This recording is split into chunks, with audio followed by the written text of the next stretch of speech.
Hey traders, Philip Tigerson here from Stock Market Strategy. Before I start, I just want to say that trading involves risk and hard work, so please do your own due diligence before trading real money. Today I'm going to talk about Stochastic. I will give you some background information about Stochastic and then with the help of some charts show you how you can improve your trading with this tool. Finally, I will give you some tips about how to best use Stochastic in conjunction with other indicators and or chart analysis. If you go to our website www.stock-market-strategy.com, you'll find a tab called Education, Technical Analysis and Stochastic. Here you'll find a written summary, including a chart showing you how to use stochastic in trading. This is made to make it easy for you to keep track of the information. You might even print this page out so you can have it in front of you while writing your trading plan or backtesting the ideas shown here. Stochastic was invented by George Lane for more than 50 years ago.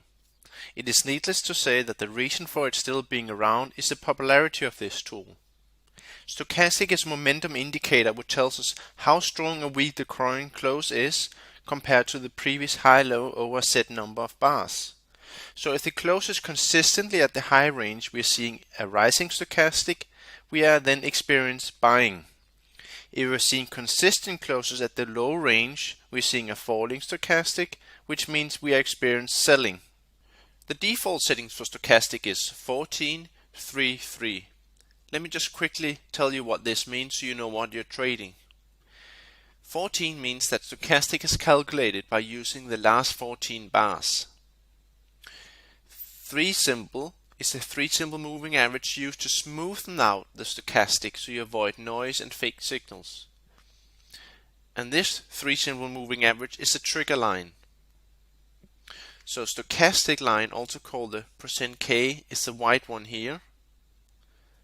And the trigger line, also called %D, is a purple line. The signal occurs when we have a crossover. Of course, the settings entirely up to the trader.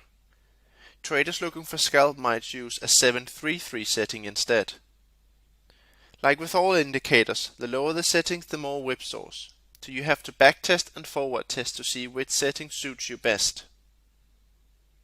When stochastic is below the trigger line, the momentum is to the downside. And when stochastic is above the trigger line, the momentum is to the upside, however brief this momentum will be. Many traders believe that the overbought and the oversold levels are the main use of stochastic. So stochastic is above 80, many traders will look to go short, and when stochastic is below 20, many traders will look to go long. This was not George Lane's idea with the stochastic, because stochastic can stay overbought for a long period of time. You see this here. However, he did believe that the best signals came after hitting these extremes, so he would be looking for this crossover here, and here, and here, and avoid these crossovers. I will show you some trade examples, and then I will also show you how to avoid going short during these times here where stochastic can stay overbought for a long period of time, resulting in many losses. Okay, here's the same chart again, but I want to start fresh so I can emphasize how important it is for you to analyze the stock you're about to trade instead of only focusing on the entries.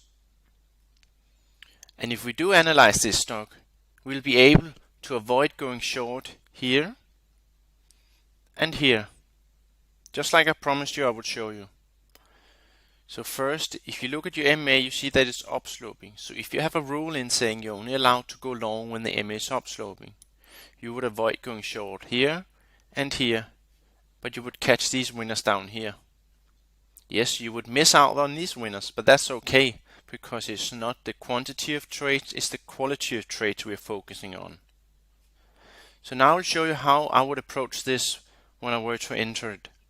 First, look at your MA, it's upsloping, so the trend is up. That means I will only take oversold levels.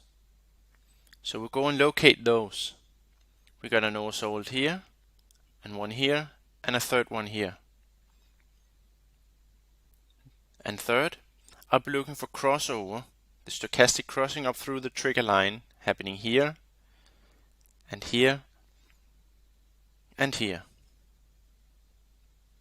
Because no indicator is perfect, you have to place your stops accordingly to the chart.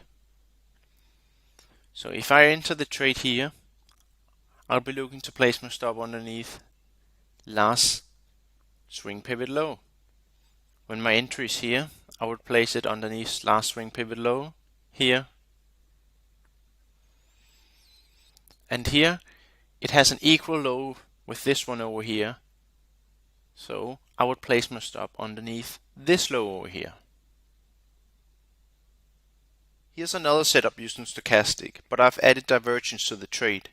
But before showing you the entry, I want to do the analysis. First, I see that the MA is moving down, but suddenly it stalls and moves sideways. Price also oscillates around the MA. This tells me that it's sideways market. That means I can both go long and short. Second, I look for support areas. I see that this low is equal with this low. So it seems that support down here. And third, I look for oversold stochastic with divergence. We got oversold here and divergence because price makes a lower low compared to this low and stochastic makes a higher low compared to this. And fourth, I look for the crossover, the stochastic crossing up through the trigger line, which happens here. This ends today's video. I hope you've enjoyed it.